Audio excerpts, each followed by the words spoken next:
what you Hi, everybody. want. Welcome to No Means No Thing. And Special, you getting what excellent you episode need. that I'm going to have to try really not hard not to fanboy out about.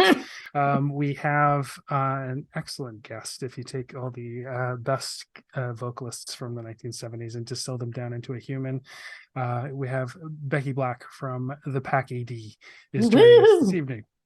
Woohoo!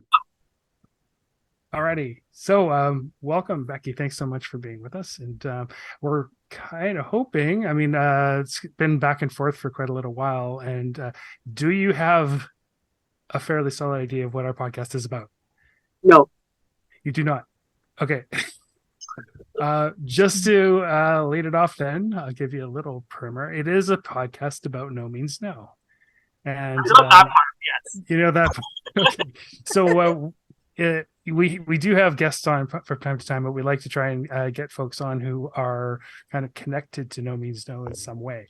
No idea if you are actually a fan, but growing up in Vancouver, I think it's fairly impossible not to at least have been aware with them. And of course, you toured with them a whole bunch, so decided to reach out and see. So we do ask a few questions about your connection to No Means No, maybe a couple stories and that sort of stuff. But it's really just sort of hanging out and asking leading questions, and the No Means No part is mostly what we do, but that's just a framework. So when did you first tour with them? 2008, maybe. Yeah, 2009. We did a West Coast tour, and then we did a couple of Europe tours. And yeah, we were still kind of a baby band at the time, so it was very exciting to go, with this legendary punk band, for our first major European tour. And Awesome. we thought we were a weird fit at the time, but it kind of worked. I don't know. Wow. No, it's Right. perfect because they started off as a two-piece, right? That's an absolutely perfect fit, I think. Yep. And Jordan is reminding me, as he raised up his glass, that we actually do a little segment at the beginning of our show. It is called, and it's extremely appropriate, especially appropriate because it's named after an EP of No Means No. It's called The Powers of Positive Thinking, and your third to most recent album is called Thinking, yes. Yes, indeed. So it's The called Power of Positive Drinking. Thinking. Oh, awesome. So we usually just kind of go through, and we did email you and give you a heads up if you had you got something going. All right, so so we do start out usually with Jordan. Yep. Jordan, yeah. Because I'm boring. I just have my whiskey today, as always. So I'm gonna enjoy this one today. It's a little bit of a tall glass. This is Redwood Empire, which is brewed locally down here in decanted locally down here in Petaluma. I have a buddy who works at their place, so it's absolutely delicious. All right. I got Ian Mom's glass that he sent me from England, people. And if anybody wants to know what Jordan sounds like having sex, this is what he sounds like. Wait, aren't you going to make the sexual noises? Well, not until I hear this. Not until I just did it right in the microphone. How do you? I was thinking about this all day. Did anybody else hear that? No. I missed it. Well, I have to do it for this anyway, so I'm having a Guinness. Jordan. I was thinking all day about your sexual noises. Well, just so that everyone knows a little bit behind the curtain, we're recording in Zoom today rather than our normal thing, so the audio is going to be a little bit weird and odd. Maybe that's and so what it is. That's probably what it is. I think Zoom likes to actually cut out anything that's not a voice, so it's probably not going to give me those sweet Guinness opening sounds. Yeah. Becky, when I pour my Guinness, Jordan makes very sexual noises. Oh, stop it. Well, no, it's a great sound. It's my ASMR. It's a lovely sound of a Guinness opening and pouring into a glass. It sounds hilarious. You know. Okay, yes, I'm having a Guinness. Put it in the bottle. Excellent. And tonight I have Bellhaven Black, aka B Black. Nice. And And it's especially great that it's unfortunate we weren't able to have Maya tonight, but I'm very, very happy to have Becky on the podcast. But at least I didn't have to have any Miller. Do they even have that there, Matthew? They have Miller there? Always Do Miller. they? Always God. Miller time. No. So So Becky, how about you? What are you drinking? I'm drinking a Negroni. Nice. Oh, Nice. cool. Excellent. Cocktail bar set up in here, so I'm like, well, Whoa, Excellent. excellent. Awesome. Cheers, big ears. Yes, indeed. I have to wait for mine to go down because it's sort of a stouty thing. Mhm. Foxy Stout. So, all right. So back to the interview proper. 2008. You guys toured around Europe with them. Is that right? Yeah. Holy crap. That's Wow. amazing. How many countries was that tour? played Petaluma. Wait, what's that? Played Petaluma, like, I think it was 2008 or 2009, maybe. Nice. Probably the Phoenix, the Phoenix Theater, I would think. Yes, that sounds familiar. Yeah. It's the punk club here in town. That's awesome. Sweet. And I was wondering whether being Canadian two-piece, I would assume that there has been inevitable comparisons, even though you're saying maybe you thought it was a mismatch. So did you think that after you actually kind of got on the road with them? Oh, it's great. I don't know. I think in a weird way, even in their scene, they're sort of different outcasts, like not the typical type of like punks that you would expect, like very intelligent, very, I don't know.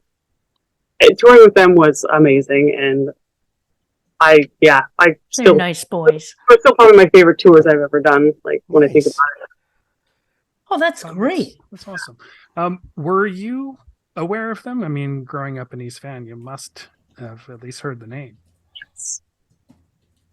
But I wouldn't have considered myself a super fan, like necessarily. Oh my gosh, but it was like, oh yeah, I know who they are, and then, they want us to tour with them. That's awesome. So, Oh my God, you must have shit though, kind of, right? When they asked you, and you're like, oh. Or is that how it went down? I don't know. I think I remember being excited, but everything was such a blur at that time. We were just like going, we're touring all the time, touring around the States, just like in a van, sleeping. So then it was like, okay, it's a bigger band, bigger shows. So that's cool. But yeah. Wow. Yeah. You guys are certainly known as a band who tours pretty relentlessly, and No Means No as well. Do you feel like you picked up any kind of pointers from them as having been, because they're a real tight package, everyone tells us? Yeah, I mean, I think the emphasis on like how good of a live show they always did, and that was like always like the main thing for us too. Like I like recording a record is one thing, but being a good live band I think is a lot harder. It's a bigger challenge when I like the record, I like the songs. I saw them live, and like that happens a lot. So the aim was never to be that band. At least even if they didn't like the record, that they would still like the live show. So that was kind of an influence from them for sure too. Yeah. Very cool. Awesome. Yeah, I never thought it was a mismatch. From my own perspective, I kind of, a little bit dystopian, earnest, and yet a lot of humor injected into it. That's sort of how I see the commonality, even if it's not in the sound all the time. Yeah. Would you tend to agree with that? Yeah, I guess. I mean, yeah, I consider us sort of a punk rock band at heart, really. So was No Means No, even though it's more mathematical than some punk bands. Right. Yeah. More technical. Like, I don't know. John's probably one of the best drummers I've ever seen. So yeah, he's a bit of a machine. But I mean, for both bands, I think one of the things that I find in common, looking back to No Means No's early stuff, Mama in particular, that's a band when they were just a two-piece that sounded full, right? They didn't need anybody else. It was great when they put in guitar, but they didn't need anybody else. And you guys are the same way. You're a two-piece, but you show other bands like, why the fuck do you have all those other instruments? How useless is that? More. Like, they're doing the less is more thing. Yeah, but it's not. It doesn't feel even less, right? But to your point, it's less more instrumentalist. Yeah. So yeah. Yes, they may be more mathematically inclined, more proggy in that sense, but both bands show that as a two-piece, you can just fucking slay and fill all of the niches that, a 6-piece, 7-piece, 8-piece band might ordinarily try to fill. So I think there's a lot of commonality there. Over the years, it was also sort of like in the beginning, like I had a smaller amp and a smaller setup, and they'd be like, "You need a bass player? It sounds like you need a bass player." And then I'm like, no! get another amp. I'm gonna get a bigger amp, and then I'm gonna get more effects and some like lower octaves going on. Then eventually people started saying like, "Sounds like way more than two people." I'm like, "Great." There you go. Not anyone else in the band, or we're weird enough. Yeah. And speaking of that, that bigger sound, I mean, I'm sure that in order to get the sound, you have to have a certain kind of setup. Was it difficult to achieve that where you aren't driving your own shit around in a van like when you're over in Europe? Yeah, I mean, Europe actually was great because we could rent backline. Cool with that. Whereas, like, so you can just fly into one place and then rent a backline and a van and a driver and have all that stuff. In North America, it was always just like our own van and our own backline. So I always found that nicer and still is. And also, that's good. That's good. I'm glad you weren't that done. Instead of every 10 hours. Yeah. Yeah, totally. I have so many of your early interviews, especially talk about how you're living in a stinky van. Down by the river. All right, I'm sorry. I also read, and I don't remember whether this is kind of an apocryphal or just bubbling up out of my brain, but that you guys had, you were spending so much time on the road that you gave up your rentals and moved back in with your parents. Is that true? Yeah, wow. We were 8 months out of 12 on the road, so it's like in Vancouver, even at the time, rent was egregiously expensive. Of course, it's insane now. So it was like, why pay rent and never be there? So yeah, I moved on to my parents' house and stayed there, and it was fine. Yeah. Rock and roll life, I guess, and saving a lot of money on rent. Yeah, I'm sure. Yeah, the rest of the time in your stinky van in Medicine Hat or wherever. Yeah. Yeah, I didn't. Are you still? I realize that your most recent release, there's a bunch of indications. It seemed pretty final, and you guys even said that this is probably our last release. I'm wondering if you're still feeling that way because you are touring it. Yeah. Well, the thing was, we were like, we're gonna take a break, so let's just. We recorded a couple songs, and then we had a bunch of B-sides from Positive Thinking. And I think from the previous record too. So we're like, let's just put it all together, remix everything, make it all like one album, and then that'll be kind of like it. And then we're gonna release it in April 2020. And then some stuff happened at that time. Oh, really? Yeah. I don't remember. I don't remember what was going on. So we're like, oh, we can't even tour the album, so we had to wait 2 years to tour it, and so we were kind of like forced to have the break that we were planning to have. So at this point, like, I mean, I think this year is going to be pretty slow. We're just still kind of, Maya's writing a book and I'm working on my own projects. So, but I don't know. We might do another record at some point. I always say never say never, but even though we're always being final, last tour, last album, but then it's like, we're back. DOA. Yeah, the pack DOA, I was going to say. Are you guys touring with DOA? No. Oh, just that they have said final tour, and eventually it will be Becky Black, Burnaby Counselor. Actually. That's right. Yeah, green party. Great, it's great marketing. Totally. So, I mean, what was it like for a band that toured so much? It must have been sort of hell to have that album out and then everything fucking shuts down and you guys can't go out and tour. How was this last tour for you guys? Did it feel cathartic in that way at all, or did it feel any different because you actually got to go back out and be in front of people as opposed to like previous tours? Slipping on a glove. Yeah, right. Yeah, it was like riding. It's like riding a bike. No, it's like it was cathartic. It was good. I think we kind of bit off more than we could chew, especially in the first, like, okay, finally things are opened up and we're gonna, like, we had all these separate sort of US tours, like parts that were like, okay, that's canceled, and this is canceled. So then we just smashed it all into one, like, 50-day tour. Oh, wow. Bit much. We hadn't done it like that in many years. And we're like, okay, there's a reason why we started doing like only month-long tours back. So in that, it was tiring, but at the same time, yeah, I mean, I felt like I needed a break from touring, and then as soon as I couldn't anymore, it was like, I want it to be my choice. I don't want that to be taken away from me, like it felt like you were being robbed, I wanted to be able to decide I want to take a break rather than being like, oh, I guess we have to all take a break for 2 years. Of course. Right. I was wondering whether that talk about it being the last album was a little bit of the pandemic talking. Yeah, no, that was before. And, okay. Yeah. Wow. And the album cover also seems like that's a very pandemic, but that was also all done before it happened. So it was like kind of so interesting then that, I was just rewatching. I remember Matthew sent this to us kind of, I think right as we were starting the podcast. So that was not too long after the pandemic was in beginning. Mm-hmm. The video for Give Up, which is such a, going back and looking at that, I just rewatched it, a couple minutes ago.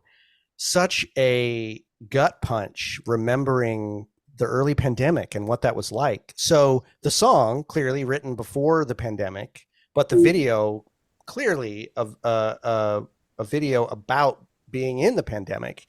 And man, I'd have to say, I think that video is a real gift for that, because it's a kind of one of the best time capsules I can keep going back to that really captures the feeling, but the song as well, not just the video, of that feeling of kind of isolation and loneliness and questioning and everything that we were all feeling. So really interesting pivot to have this song, I guess, right, that wasn't written with the pandemic in mind at all, and then to film this video that suits it perfectly, and yet captures the feeling that we all had at that point. Yeah, better than anything I've seen. Work really closely with your collaborators, but was that you guys who drove it, or was it somebody else's idea? I think it was a bit of a joy idea, but yeah, the director I can't even remember what the original plan was, but obviously we couldn't get together and do it or have extras or anything like that, because it was just like total shutdown. Like, we still need to do a video, and he's like, why don't I just film like the crazy empty city? It's like, so we went down there like 6 a.m. downtown with a drone without a permit and filmed all those scenes. And it's pretty crazy, like, to think about that now. Like, I don't know. Yeah, it was good concept, and it worked out. But yeah, I have to thank you guys for it. I mean, it really actually helped me get through it. Without getting super personal, my dad passed away right before the pandemic, and then we all went face first into the pandemic. And I was also changing careers at the time. I used to be a speech pathologist, and I used to see a kid at Strathcona Elementary, which is seen boarded up in the video. And so it actually kind of helped me cope with like not just the grieving of the whole situation, but also like the getting past the career. So that song in the video actually really helped me with that. So thank you. The silence of recognition. It's a may have cried a little bit. No, I mean, it really is. Oh, I mean, I have to say, that's wicked. It's an incredible work, right? The song and the video together. For anybody listening to the show who is not aware of the Pack AD, which, come on, what the fuck? Go and look this up. Go and look at this video. Give Up, Pack AD, and watch it. And now that we're all sort of coming out of the pandemic, more or less, for better or worse, I think it's probably one of the best time capsules I've seen of that early period for many reasons. So as an artifact, it strikes me as a pretty important one and a pretty great one to go and remind ourselves of what that feeling was like. So So, cheers on that, I guess. Yeah. I don't know whether that's a ignominious sort of. I think that's really cool. Yeah. Becky, we talked about touring a little bit, but just kind of wondering how your head is at coming back into the world these days. You mean like just being touring again? But no, just like out, not just touring, but being able to, kind of go and do what you want without a mask on and all that kind of stuff. My first time out in the world was actually to come see you guys in Bellingham, and it was my first time out since the beginning. When I was like, felt like I fucked it up. Yeah. What are you talking about? What do you mean you felt like you fucked it up? You came to my house. How did you fuck it up? Oh, just consistency of mask wearing and such. Anyway. Oh no, I know. You feel like totally nude if you don't have one on. Yeah. Like, oh. Yeah. Definitely initially was a bit like weird because you were just so used to it. And I'm a very introverted person, so I kind of liked it, the anonymity of, face. And but it's also kind of like socially awkward when you're talking and everything is muffled and you can't hear each other. So I remember going to shows and then it would be like you have to wear your mask inside, and everybody would go outside in between bands, not to go smoke, but to just go talk without wearing a mask. It's like, I thought that was pretty interesting. It's like, oh, we're outside now, so we can spit on each other. Yeah. or take off their mask to smoke. So it's like, whatever. I never realized how dependent I was on reading lips until the mask came. And then I realized how much my communication, I don't pick up sometimes what people are hearing or saying very well because I can't see their goddamn lips move. So in a club, fucking forget it. There's no way I would be able to hear anybody. You're playing loud music. I'm also, what? Yeah, for sure. Can I say I first heard of you guys, like it was Brad was doing the Manic Pogo merch, and you guys were getting your shirts done through him, and I remember him just going ballistic about your band, and that's the first time I heard of you guys. It was probably that exact time when you were touring with No Means No, and they were putting out the merch for both bands, and I remember hearing the music, and your voice is fucking, like Matthew said, what did you say? Like you sound like a Jimmy. Matthew, what did you say with the 70s? You are I don't remember what I said. Fucking amazing musician. And I love that you said that you're kind of shy. I work with a lot of musicians and I know a lot of them are shy, but when they get on a stage, man, something happens to them and they just it's just so amazing to watch. You are incredible. So I went to that show with Matthew and I was like, holy shit. So, yeah, I'm fucking pissed that I didn't realize that tour was happening and missed the Bottom of the Hill show. Man, Matthew, I was like, what did I just watch? God damn it. The fuck did I just watch? So that's the deal. I'm sorry. You got to have one more tour so I can at least see it next time. But you guys are something else, man. Your voice and that guitar, you are like 1970s, all encompassing of everything cool and good. Just raw. I don't know. Matthew, help me, man. You said it earlier. I'm that was embarrassed. Great. Yeah, I think you said like all the greatest female 70s vocalists crashed. Not just female. All the vocalists, all the greatest vocalists crashed in, which I think is accurate. Did you listen to a lot of that music? Growing up as a kid, were you just listening to Queen, just really good singers and Led Zeppelin and Blacks? I mean, how? I guess so. I get, my mom always had very good taste in music, and her dad was a musician, and I don't know. So I just kind of grew up in a house full of music. So yeah, listen to the 70s records, right? Have you ever anyone said that you sound like the 70s before? No, not specifically the 70s, but oh no, that's what I said to Matthew. I'm like, I just saw every great goddamn band from the 70s and one band. It was just incredible. Yeah, I get that. There's something about the sort of like sincere intensity of it that I feel, after that point, there was always sort of an affect in a way, not always, but in the 80s and even the 90s, there's just something really sincere about some of the vocalizations in the 70s that I think you really capture in a way that's really, really intense.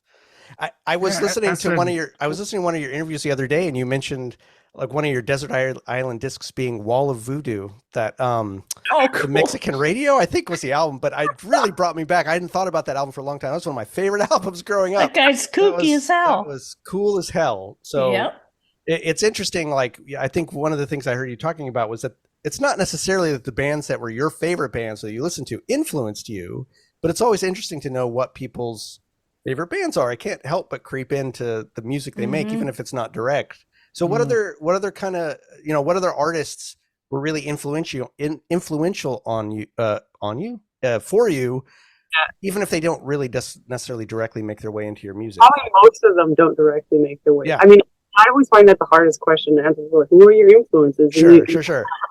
So and so and so and so. So I'm like, I don't know. I have 500, 600 records, and I like. If I were to look at like what artists I have the most records of, they'd be like Pink Floyd and Gary Newman. Oh, nice. Quite a spread. I love that. Mm-hmm. And did you raise a glass to Vangelis last year? Yes. I also have to. Nice. Mm. Yeah, I mean, I get it, and I think for all of us, one of our most influential bands was No Means No. I mean, for me, that's why I started this podcast. That was the band that, since I was 18, I guess, has been top of my musical pantheon, bar none. So, it just took me 30 years to do anything about them, but it doesn't necessarily. I get that it doesn't. In a sense, it's a really dumb question. What artists influence you? It's like, well, I like a bunch of bands. Doesn't mean I'm trying to channel them into my music. Right, it's just the shit I like. I'm supposed to say Joan Jett and the White Stripes. That makes sense or something. I don't know what I'm supposed to say. No. Yeah. I think it's better that you can't answer. It's better that you can't answer the question in a way, because it means that you're just channeling your own fucking artistic input. You're not trying to stand on anyone else's shoulders or anything like that. So I guess I can ask you kind of similar, but maybe it's easier to answer. But like growing up in Vancouver, what were the types of shows, or do you remember any particular shows that you got super excited about, or local bands that you got super excited about? I was always just like going around. Like my cousin played in a bunch of cool like local punk bands, and I was always going to his shows and checking out their stuff because I'm like, this is I like to support those kinds of little bands. I don't even necessarily remember what a lot of them were called, and they only existed for maybe a month or two. But those kinds of shows are my favorite for sure. Those DIY punk shows that not really legit venues that don't have a liquor license but sell cans of beer. Nice. It's still going on. I just got added to a punk, like local punk rock, and there's like the Black Lab and Green Auto Collective and the Red Gate, and I'm glad that these places are still existing. I don't know how people find them, but I'm. What are they, like secret little clubs and stuff that got just on the down low, you mean? Being that all the basements are like living space, and all the backyards are like laneway houses, and garages or condos. I don't know how people manage to do it anymore. Right. City for that, for its supportive. I mean, it's always been labeled no fun city, and I mean, like, there's some truth to that. It's more like no poor people can have fun city. It's like only maybe if you have a lot of money or you really like to go, do the gross grind. Mm-hmm. Yeah. For those of you who aren't familiar with Vancouver, I live in East Vancouver. I think, Becky, I don't know whether you live here now, but you grew up in East Vancouver, but it's kind of historically, at least, been sort of the wrong side of the tracks, or like the. I live on Hastings Street, East Van. The working class. Hastings Street. I was there with Matthew. It's like three blocks of that street. Give it its reputation. The rest of it's not. Okay, the zombie that's movie good to that everyone know. thinks it No, is. I know. I'm glad to hear that, because that's forever imprinted in my mind. But I'm glad to hear there's some good spots on it, because that was a nice place to go to, except for that stuff. Yeah, it's getting worse, but the problem is there's always, I have the solution. No, I have the solution. No one has the solution. It's an impossible problem. Mm-hmm. An old and intractable one, yeah. Exactly. And it's only getting worse for the same reasons that the city's getting ridiculously expensive and unaffordable for most people. And it's also got the best weather in the country. So people, it's more temperate to live outside. So it's like, there's just too many things that are creating a problem and not enough solutions. Yeah, and I live in Bellingham, not too far from you guys, and we got the same problem, man. It's everywhere. It's the same down here too. And you're in California, for fuck's sake. You got it. It's exploding everywhere, right? Like no one's offering really good solutions right now. We are in the peak of the problem and awaiting the good solution. I don't know where it is, but hopefully someone's got it popping up in their brain. Solution is not capitalism, but we can't exactly. Right. That's pretty much caused the problem, in my opinion. The root of all social problems these days. But you can't really remove that part of society. So who knows? Not all at once, but slowly but surely, or at least in increments, one hopes. Yeah. I've been back into music in the last little while. I don't know if it's the same for everybody, but I'm letting the algorithm take over and letting it feed me stuff rather than curating everything. I'm wondering whether you're having any kind of the same experience. Like, are you sort of stuff drifting to you in ways that are unfamiliar these days? I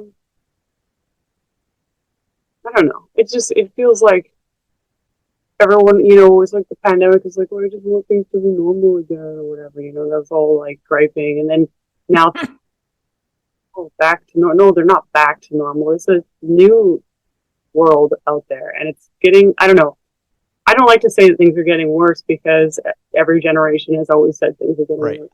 I think things are just not great, never have been. Or maybe that's pessimistic. I don't know. Yeah, it's just finding our band is now kind of petered out. Like Maya doesn't want to tour anymore, and she's kind of done. So that's kind of been like, okay, well, I'll move on with a new project. But I'm kind of having trouble getting that started. So there's a little bit of a haven't really jumped fully into. Yeah, I imagine that's pretty scary when you've had a good recipe that's worked for so long. And where do you start with that?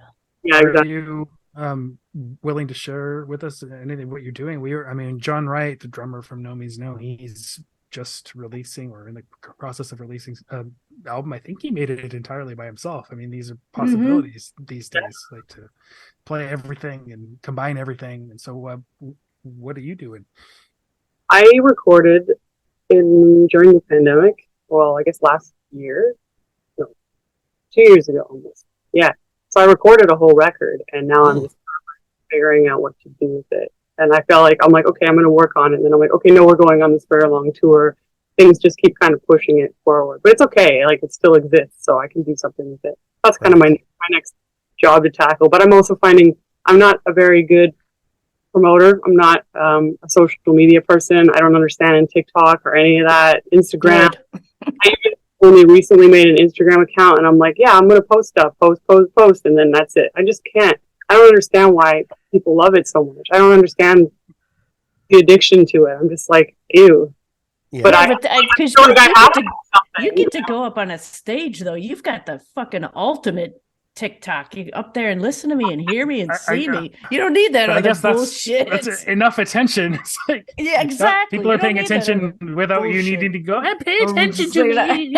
Yeah, but I get it, right? Like, the society right now is so centered around social media. Yes. And there's this sense that, I often have this too, even with our dumb fucking podcast of like, how do I engage with all these dumb platforms, and people are so into it, and what does that mean? Like, I hate it. I think it's destroying society, and yet it's at the tip of the spear of what everybody is doing. That's how you get information now. Well, it's not just how we get information. It's the, Matthew, you mentioned the algorithm before, and the algorithm, it really is this sort of dark Gnostic God behind the scenes that's sort of like dictating all of this weird shit that we just don't have any idea about.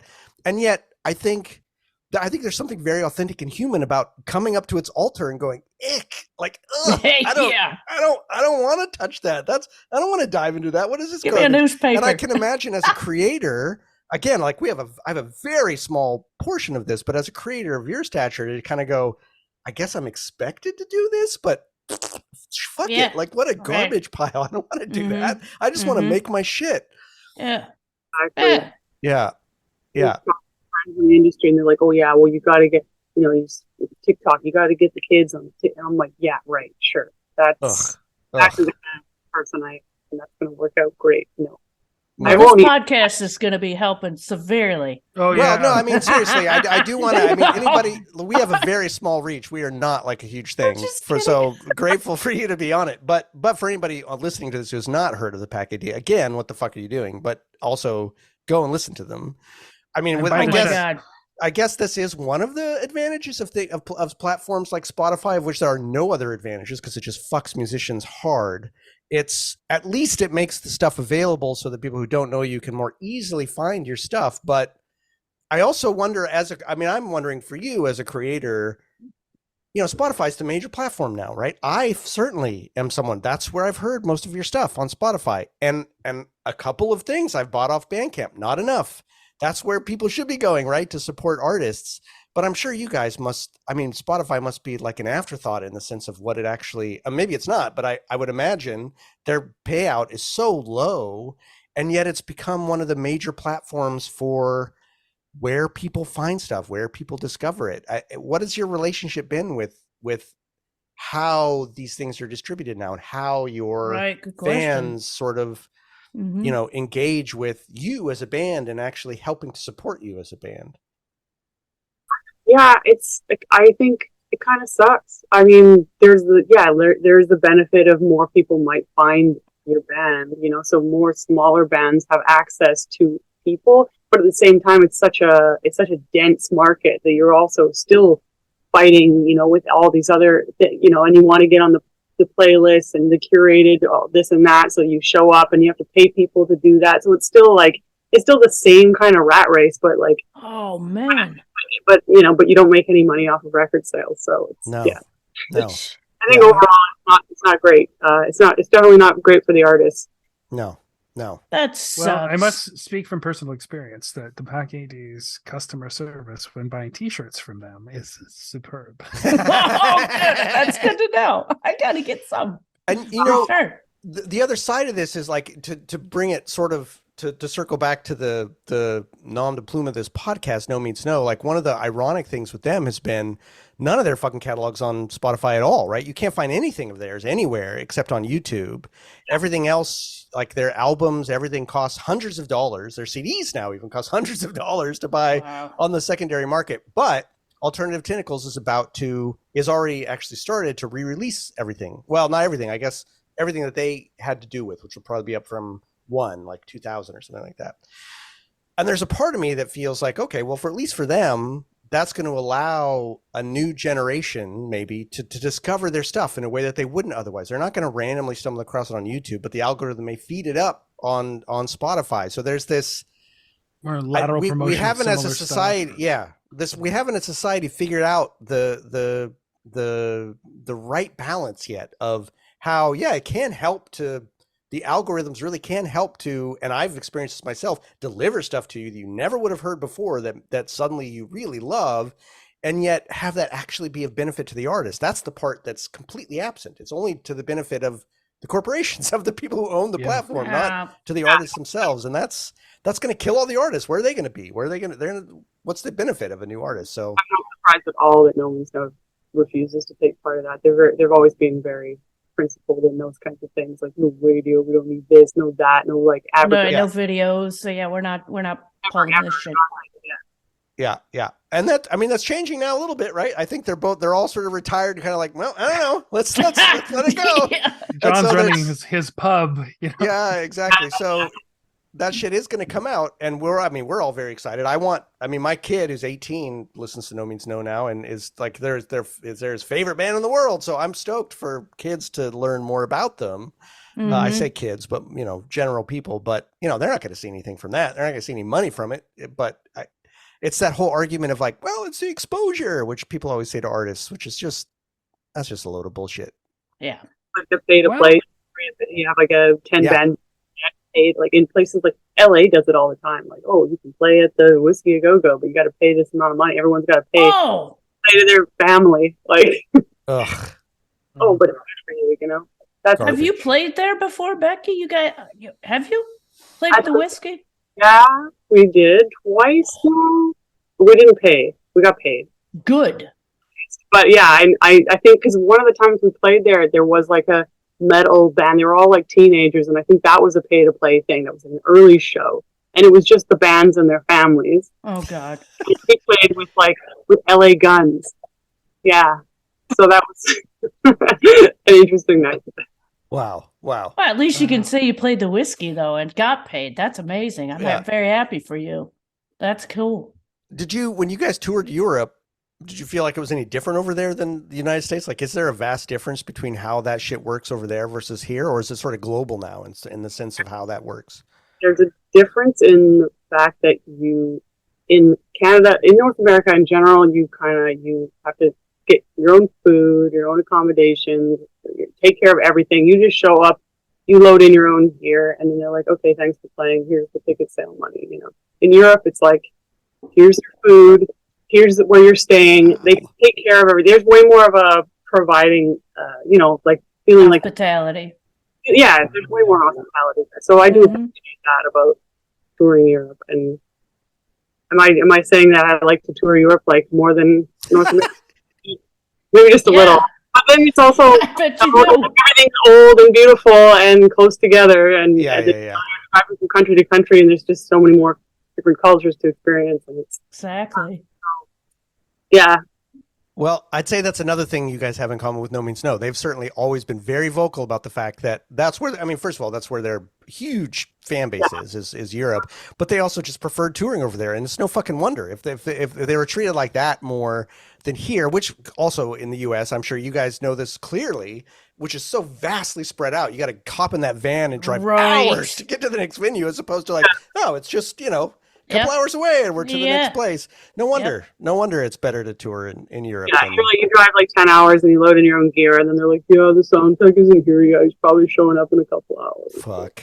God damn it. I'm sorry. Shit.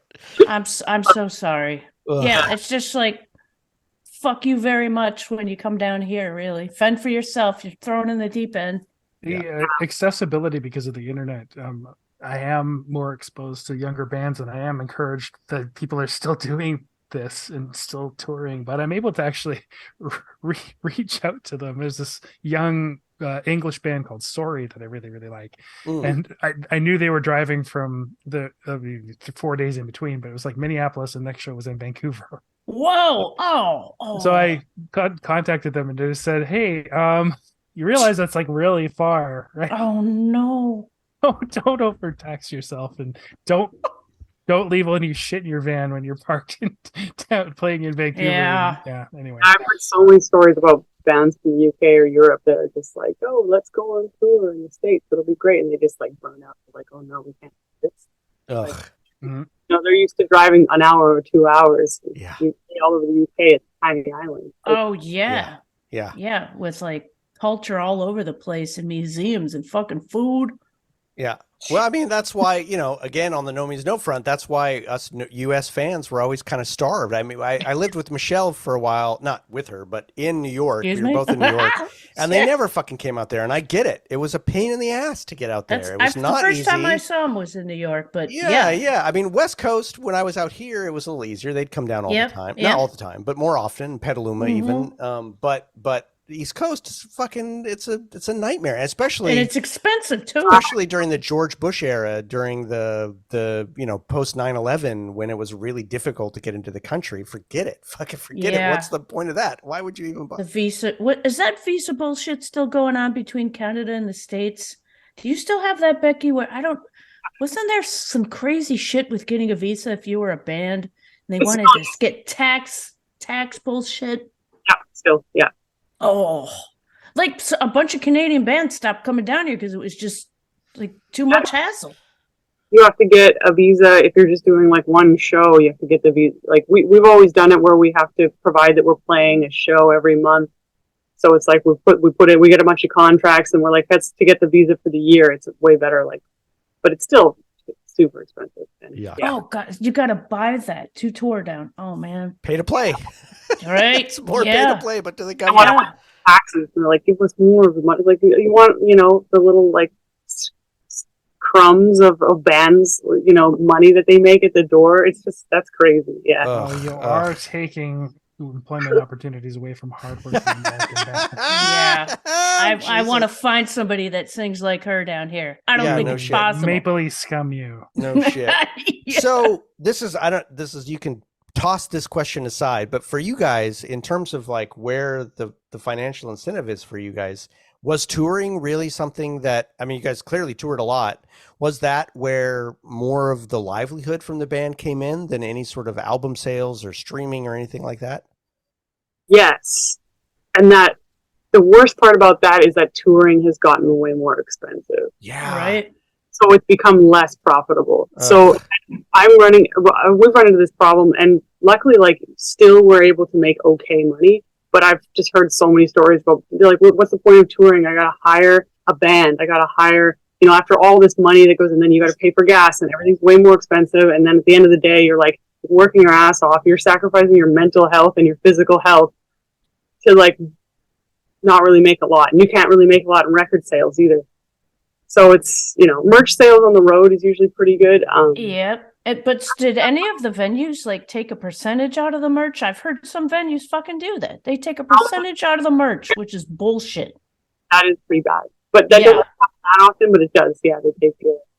I'm glad to hear that, because I know that's like where the bread and butter comes from for a lot of touring bands. The bigger venues these days, especially now, will just fuck artists royally about that. Like, they'll just take huge percentages of it. I'm not sure about the smaller clubs. Hopefully they're not as venomous about it, but probably.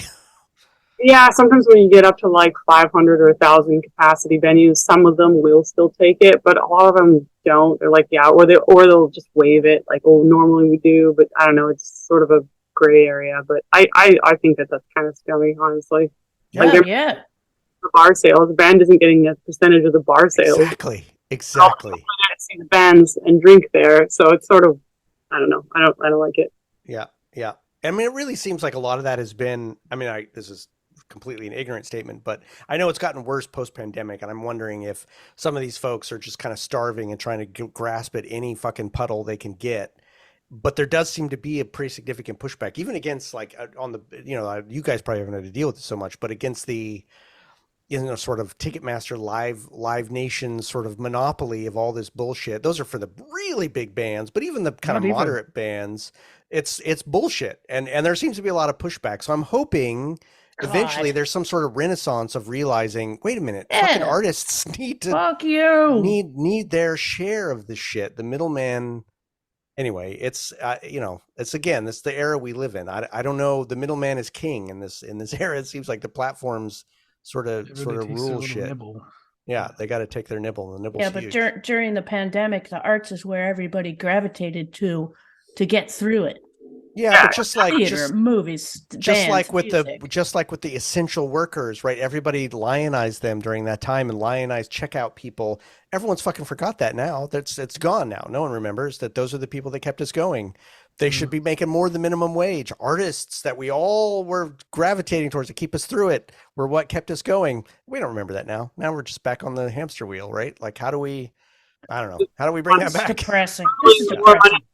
The Elon Musk of the world, so they can keep losing $1 billion and not losing any sleep over it. Yeah, you're right. Yeah. But yeah, capitalism, like you said, capitalism. Yay! Fuck capitalism. God damn it. Jesus.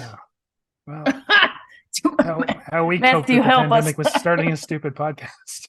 Yeah, it's true. It kept us going for sure. It kept us. It did. It was it just got you back to talking about what's important to you, and like just listening to music and listening to others, hearing other people's stories of what bands mean to you. I mean, that's what the world's about. Mm-hmm. Speaking of stories, Becky, do you have any that sort of touring with No Means No, or that pop out of your mind?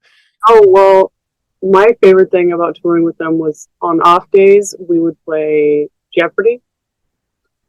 And Tom Jeopardy? Handmade Tom Jeopardy. You know about the Jeopardy. So that was great. No one ever had a chance except, it was just Rob. He was always winning. No shit. But yeah, that was great. Also, we played a game called the Name Game. That's been a staple now for like any game night. If I have one, it's like Name Game. You write down like characters or celebrities on pieces of paper and then put it in a hat, and then you have to try and get your partner to guess it in a certain amount of time. And it's a very frantic, stupid game, but we played that with them, and Yeah, so the game nights on off nights were pretty great. Oh man, that sounds fun as fuck, man. Some bands go on tour and then they're like, we have a day off, let's go party. Like, we're like, yeah, we're just gonna play a game and drink a couple of beers and find a place to do laundry. Yeah. So that was my favorite part. Oh wow, Nice. That's great. Yeah, it's definitely one of the reasons I figured there is definitely commonality with knowing the pack ADs, because a bunch of like nerds. Yeah. After we played a Tom Jeopardy, we're like, well, Pack AD's gonna make a Jeopardy. So Maya and I made our own, questions and answers and did we did it back to them. But apparently there were some inaccuracies and we got a lot of flack for it. So oh no. Oh shit. What? Oh man. Oh, that's too funny. Knowing Tom a little bit, I wish I could say I was surprised. Yeah. Yeah. No. Oh, that's Tom's religion, isn't it? Yeah. So. Yeah, we've had people write in with stories about Tom Jeopardy, actually. Because one of the things we asked for, we were asking for listener submissions of stories they had of No Means No, and several of them wrote in referencing Tom Jeopardy. So this is not the first time Oh my god. we've talked about that. That's pretty great. Tom Jeopardy. Yeah. Wicked. Awesome. Well, we don't want to keep you too much longer, Becky. Thank you so much. I'm just wondering if there's anything that you would like to plug or recommend, or is there anything you'd like to say to the people out there? Yeah. Did you get my joke? Yeah. Did you? It's Nardwar, isn't it? Isn't that what he says? When he wraps up the interview? Oh, that All right, I'm Nardwar, sorry. that Nardwar interview of you guys is classic, by the way. I fucking love that. And I love the whole thing about how he really broke down why you guys had to add the AD onto the end of the pack. That was Oh my god, I've never seen that. I gotta watch it. You gotta watch it. The Nardwar Holy pack shit. AD interview is classic. I have to thank Nardwar for almost being the major aspect to kickstart our career, because he was the one that discovered us and recommended us to Mint Records, and then Mint Records signed us. That was our first record. Hey! Oh yeah, that's all I gotta say. I mean, Nardwar, he's still awesome. Yeah. He's fucking awesome. crazy. I just watched his interview with Off, which is really good. I didn't know they did one with you, Becky. I'm gonna go find that. Go find it. It's I'm gonna- fantastic. Either crazy or just Like, extremely what is sane. he actually like? Is he? I'm like, Right. like Is that. he really is like It's the guy. Like, yeah. Oh, what a hoot. That man's a national treasure. Talk man. about one of the oddest people who's one of the most influential in the underground scene. Man, that guy is purely authentic weirdness. It's fucking great. And I just love how he went and interspersed. You got to watch this, Michelle, because he intersperses. I gotta do it. He talks to the rapper who's the pack and introduces him to all the other bands that are the pack and talks about here's the pack AD from Vancouver. What do you want to talk to them? It was just fucking so good. My god, what a nut. Encyclopedia brain. It's just like everything. Oh yeah. I would play Jeopardy. If he wrote a Jeopardy, that would be pretty cool. Forget I'm it. waiting. He'd kick Ken Jennings' ass all over the place. Forget it. Forget No it. shit. Oh my god, how fun. Yeah. I'm gonna watch that At tonight. least in the entertainment segment. Yeah. Yeah. Is there anything you'd like to say to the people out there? No, I'm not going to steal his thunder. No, Matthew, you asked. He did a really great job of the couple different bands called the Pack. I don't know, Becky, if you ever heard of La Meute, which is the French word for the pack. Oh God, no. Did he do that? No. I always, because I'm bilingual, I always, when I see it, I'm like, oh, that's the pack, and it sucks because it's like a far right Quebecois extremist nationalist group. Oh shit. Okay. Yeah. Well, the Ask your question again, Matthew. I ruined the Becky's thunder. No. Just what were you if, gonna say? if Becky has anything that she'd like to plug or anything like that. No, I mean, I'm working on releasing my album, but I have nothing to plug about it yet. So if I did, I would. Yeah. Okay. Well, we're looking forward to it whenever it arrives. Take your time. When you have it, let us know, and we'll do our best to plug it. Yeah, because clearly it's going to be fucking amazing. Little reach that we have. Yeah. Although it's not, it's a lot bigger than I thought it would be. Yeah, it's certainly growing. Yep. But we're really, really grateful that you came on to talk to us, our dumb little podcast, and we're all big fans of the band, and whatever it is that this mutates into, both you and Maya are clearly enormous talents, and it's going to be important for everyone who's listening to this to follow what you do and follow it directly, right? Oh, man. To try to support it as directly as possible, as we've talked about. Don't just stream it. If you like it, go and find it somewhere and do something buy to shit support from the him, and artists. I will not offhand, but Becky, what is your Bandcamp link or the best way to buy your shit? Oh, well, it's whatever Bandcamp / Pack 80, I think. Yeah, we'll link it. We'll link it in the I gotta notes get here a too. shirt, man. I'm getting one of them shirts. Oh, they Yeah. have awesome shirts. Ridiculous. Yeah, I know. awesome shirts. Yeah, well, My department is the shipping department of our band, so she packages them. I do all the designs. It's, Oh, you know, nice. so little bit. That's the question I was going to ask you. Yeah, I love. I have several. The octopus and pirate ship. Yeah, the Oh, so octopus good. is great. It's so Mhm. good. Yeah. Matthew was shit. just sharing with us today the video of the patch you guys were selling, which was great. Oh, I have a hole in my shirt. Need a patch. Patch. Oh, I need a patch. That was great. Patch is going to be my Wordle starting word tomorrow. Yeah. Oh, Excellent. Right. Excellent. Well, thank you, Maya. We really appreciate No, it. that's not Maya. But we're going to get Maya on. Damn it. We're gonna have the other one, Becky. It's Becky Black, which, by the way, is one of the most kick-ass punk names I've ever fucking heard in the Hell world. yeah. So what a fortuitous name for having a kick-ass band. So thank you for joining us, Becky. Yeah, thanks for having me. Thank you for your voice and your talents. Holy shit, man. Woo. Yeah. That's all I got to sure. say about this. Sorry. All right, you. everyone. We'll catch you next time. I don't know when the next episode's going to be, but we'll see. You'll find it at some point. We'll get season 2 in the can someday. But in the meantime, I hope you've enjoyed this interview. Thank you very much. Wow.